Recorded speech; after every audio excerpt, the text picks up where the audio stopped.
ಯಾವುದೇ ತುಪ್ಪ ಅಥವಾ ಎಣ್ಣೆ ಇಲ್ಲದೆ ಅತಿ ಸುಲಭವಾದ ವಿಧಾನದಲ್ಲಿ ಹುರ್ಗಡ್ಲೆ ತಂಬಿಟ್ಟು ಮಾಡುವುದು ಹೇಗೆ ಅಂತ ನೋಡೋಣ. ಹುರ್ಗಡ್ಲೆ ಅಂತಂದರೆ ಮಕ್ಕಳಿಗೆ ತುಂಬಾ ಇಷ್ಟ ಆಗುತ್ತೆ. ಇದನ್ನು ನೀವು ಸ್ಟೋರ್ ಕೂಡ ಮಾಡಿ ಇಡಬಹುದು. ಈ ವಿಡಿಯೋನ ಕೊನೆವರೆಗೂ ನೋಡಿ ನಿಮ್ಮ ಅಭಿಪ್ರಾಯ ಏನು ಅಂತ ಕಮೆಂಟ್ಸ್ ಮೂಲಕ ತಿಳಿಸಿ. ಬನ್ನಿ ವಿಡಿಯೋನ ಪ್ರಾರಂಭಿಸೋಣ. ಸೋಮೇಶ್ರೀ ಸ್ಪೆಷಲ್ ಯೂಟ್ಯೂಬ್ ಚಾನಲ್ಗೆ ಸ್ವಾಗತ. ಮೊದಲಿಗೆ ಒಂದು ಬಾಣಲಿನ ಬಿಸಿ ಮಾಡ್ಕೊಳ್ಳೋಣ. ಇದಕ್ಕೀಗ ಅರ್ಧ ಕಪ್ಪು ಶೇಂಗಾ ಬೀಜನ ಹಾಕ್ಕೊಳ್ತಾ ಇದ್ದೀನಿ. ಲೋ ಫ್ಲೇಮಲ್ಲೇ ಇದನ್ನು 10 ನಿಮಿಷಗಳ ಕಾಲ ಫ್ರೈ ಮಾಡ್ಕೋಬೇಕು. ಶೇಂಗಾ ಬೀಜ ಚಟಪಟ ಅಂತ ಶಬ್ದ ಬರುತ್ತೆ, ಮೇಲಿರೋ ಸಿಪ್ಪೆ ಎಲ್ಲ ಬಿಡುತ್ತೆ. ಅಲ್ಲಿ ತನಕ ಇದನ್ನು ಫ್ರೈ ಮಾಡಿಕೊಂಡ್ರೆ ಸಾಕು. ಶೇಂಗಾ ಬೀಜ ಚಟಪಟ ಅಂತ ಶಬ್ದ ಬರ್ತಿದೆ. ಈಗ ಇದನ್ನು ಹುರ್ಕೊಂಡಿದ್ದಾಗಿದೆ. ಈಗ ಇದನ್ನು ಒಂದು ಪ್ಲೇಟಿಗೆ ತೆಗೆದುಕೊಳ್ಳೋಣ.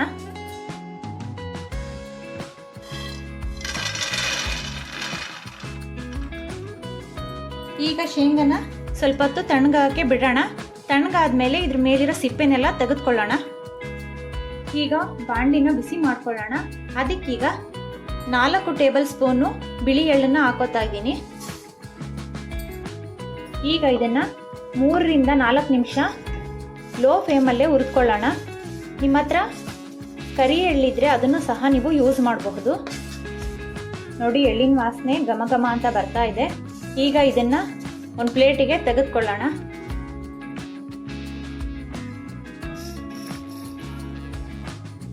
ಎಳ್ಳನ್ನ ಸ್ವಲ್ಪ ತಣ್ಣಗಾಗಕ್ಕೆ ಬಿಡೋಣ. ಈಗ ಬಿಸಿ ಬಾಣಲಿಗೆನೆ 2 ಟೇಬಲ್ ಚಮಚ ಗಸಗಸೆನ ಹಾಕೋತಾ ಇದ್ದೀನಿ.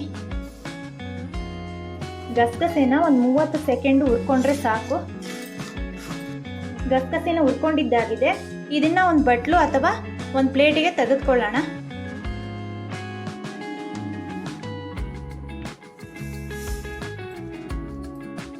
ಈಗ ಗಸಗಸೆನ ತಣ್ಣಗಾಗಕ್ಕೆ ಬಿಡೋಣ. ಈಗ ಶೇಂಗಾ ಬೀಜ ತಣ್ಣಗಾಗಿದೆ. ಇದ್ರ ಮೇಲಿರೋ ಸಿಪ್ಪೆನೆಲ್ಲನೂ ತೆಗೆದುಕೊಳ್ಳೋಣ. ನೋಡಿ, ಈ ಥರ ಶೇಂಗಾ ಬೀಜ ಇರುತ್ತಲ್ಲ, ಇದ್ರ ಮೇಲಿರೋ ಸಿಪ್ಪೆನೆಲ್ಲನೂ ತೆಗೆದುಕೊಳ್ಬೇಕು. ಕೈಯಿಂದ ಈ ಥರ ಉಜ್ಕೊಂಡ್ರೆ ಸಾಕು, ಸಿಪ್ಪೆ ಎಲ್ಲ ಬಿಡುತ್ತೆ. ಈಗ ಶೇಂಗಾ ಬೀಜದ ಮೇಲಿರೋ ಸಿಪ್ಪೆನೆಲ್ಲನೂ ತೆಗೆದುಕೊಂಡಿದ್ದಾಗಿದೆ. ನೆಕ್ಸ್ಟ್ ಒಂದು ಜಾರ್ ತಗೊಳ್ಳೋಣ. ಮಿಕ್ಸಿ ಜಾರ್ ತಗೊಂಡಿದ್ದೀನಿ. ಅದಕ್ಕೀಗ 2 ಕಪ್ಪು ಹುರ್ಗಡ್ಲೆನ ಹಾಕೋತಾ ಇದ್ದೀನಿ.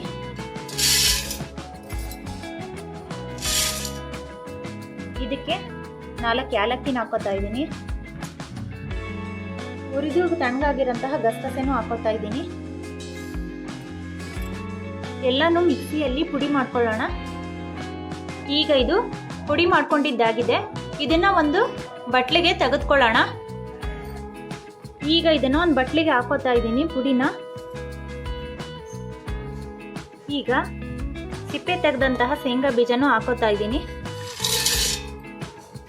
ಈಗ ಇದನ್ನ ತರಿತರಿಯಾಗಿ ಪುಡಿ ಮಾಡ್ಕೊಳ್ಳೋಣ. ಇದನ್ನು ಸಹ ತರಿತರಿಯಾಗಿ ಪುಡಿ ಮಾಡ್ಕೊಂಡಿದ್ದೀನಿ. ಇದನ್ನು ಬಟ್ಲಿಗೆ ಸೇರಿಸ್ಕೊಳ್ಳೋಣ.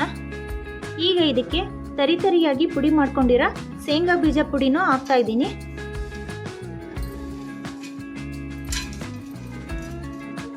ಒಂದು ಕಪ್ಪು ತುರಿದಂತಹ ಒಣಕೊಬ್ಬರಿನ ಹಾಕೋತಾ ಇದ್ದೀನಿ. ಹುರ್ಕೊಂಡಿರೋಂತಹ ಎಳ್ಳನ್ನು ಹಾಕೋತಾ ಇದ್ದೀನಿ.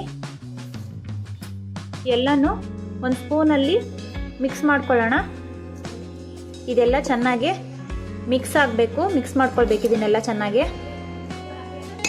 ನೋಡಿ, ಇದು ರೆಡಿ ಆಗಿದೆ. ಈಗ ಬೆಲ್ಲನ ಕರಗಿಸ್ಕೊಳ್ಳೋಣ.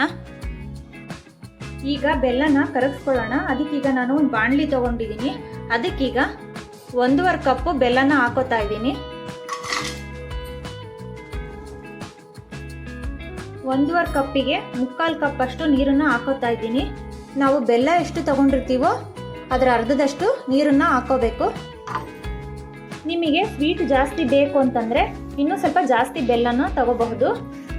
ಸಿಹಿನ ನಿಮ್ಮ ಟೇಸ್ಟಿಗೆ ಅನುಸಾರವಾಗಿ ಕಮ್ಮಿ ಜಾಸ್ತಿ ಮಾಡ್ಕೋಬಹುದು.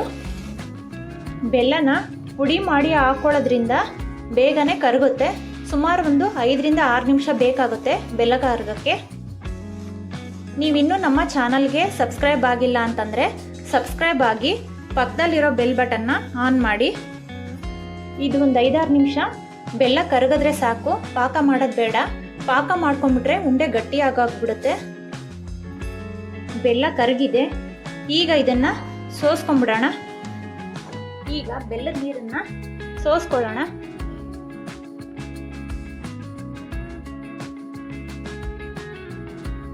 ಈಗ ಬೆಲ್ಲದ ನೀರು ರೆಡಿಯಾಗಿದೆ. ಮಿಕ್ಸ್ ಮಾಡ್ಕೊಂಡಿರೋ ಮಿಶ್ರಣದ ಜೊತೆಗೆ ಬೆಲ್ಲದ ನೀರು ಹಾಕಿ ಉಂಡೆನ ಕಟ್ಕೊಳ್ಳೋಣ. ಮೊದಲಿಗೆ ಮಿಕ್ಸ್ ಮಾಡ್ಕೊಂಡಿರೋ ಪುಡಿ ಜೊತೆ ಸ್ವಲ್ಪ ಸ್ವಲ್ಪ ಬೆಲ್ಲದ ನೀರು ಹಾಕಿ ಕಲಿಸ್ಕೊಳ್ಳೋಣ. ಸ್ವಲ್ಪ ಸ್ವಲ್ಪ ಹಾಕಿ ಕಲಿಸ್ಕೋಬೇಕು.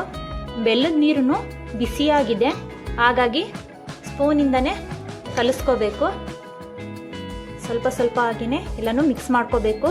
ಇದೆಲ್ಲ ಚೆನ್ನಾಗಿ ಮಿಕ್ಸ್ ಆಗಬೇಕು. ಒಂದೇ ಸಲ ಎಲ್ಲನೂ ಹಾಕಬಾರ್ದು. ಬೆಲ್ಲದ ನೀರನ್ನ ಹಾಕ್ಬಿಟ್ರೆ ಮೆತ್ತಗಾಗ್ಬೋದು, ಗಂಟುಗಂಟಾಗ್ಬೋದು. ಹಾಗಾಗಿ ಸ್ವಲ್ಪ ಸ್ವಲ್ಪನೇ ಮಿಕ್ಸ್ ಮಾಡ್ಕೋಬೇಕು. ಈ ಹುರ್ಗಡ್ಲೆ ತಂಬಿಟ್ಟು ತುಂಬಾ ರುಚಿಯಾಗಿರುತ್ತೆ, ತುಂಬಾ ಟೇಸ್ಟಿಯಾಗಿರುತ್ತೆ. ಒಂದ್ಸತಿ ಖಂಡಿತ ಟ್ರೈ ಮಾಡಿ. ಸ್ವಲ್ಪ ತಣ್ಣಗಾದ್ಮೇಲೆ ಕೈಯಿಂದ ಕಲಿಸ್ಕೋಬೇಕು. ಬಿಸಿ ಇದೆ ಅಂತ ಅಂದ್ಬಿಟ್ಟು ನಾನು ಸ್ಪೂನಲ್ಲಿ ಕಲಿಸ್ಕೋತಾ ಇದ್ದೀನಿ. ನೋಡಿ, ಈಗ ಸ್ವಲ್ಪ ತಣ್ಣಗಾಗಿದೆ, ಹಾಗಾಗಿ ನಾನು ಕೈಯಿಂದನೇ ಕಲಿಸ್ಕೋತಾ ಇದ್ದೀನಿ. ಕೈಯಿಂದ ಆದರೆ ಎಲ್ಲ ಕಡೆನೂ ಚೆನ್ನಾಗಿ ಬೆರೆತ್ಕೊಳ್ಳುತ್ತೆ. ನೋಡಿ, ಚೆನ್ನಾಗಿ ಎಲ್ಲನೂ ಕೈಯಿಂದನೇ ಮಿಕ್ಸ್ ಮಾಡ್ಕೊಂಡಿದ್ದೀನಿ. ನಮಗೆ ಯಾವ ಸೈಜಲ್ಲಿ ಬೇಕೋ ಆ ಸೈಜಲ್ಲಿ ಉಂಡೆನ ಮಾಡ್ಕೋಬಹುದು. ಅದೇ ಸೈಜು ಇದೇ ಸೈಜು ಅಂತ ಏನಿಲ್ಲ. ನಿಮಗೆ ಯಾವ ಸೈಜಲ್ಲಿ ಇಷ್ಟ ಆಗುತ್ತೆ ಅದೇ ಸೈಜಲ್ಲೇ ಉಂಡೆನ ಮಾಡ್ಕೋಬಹುದು.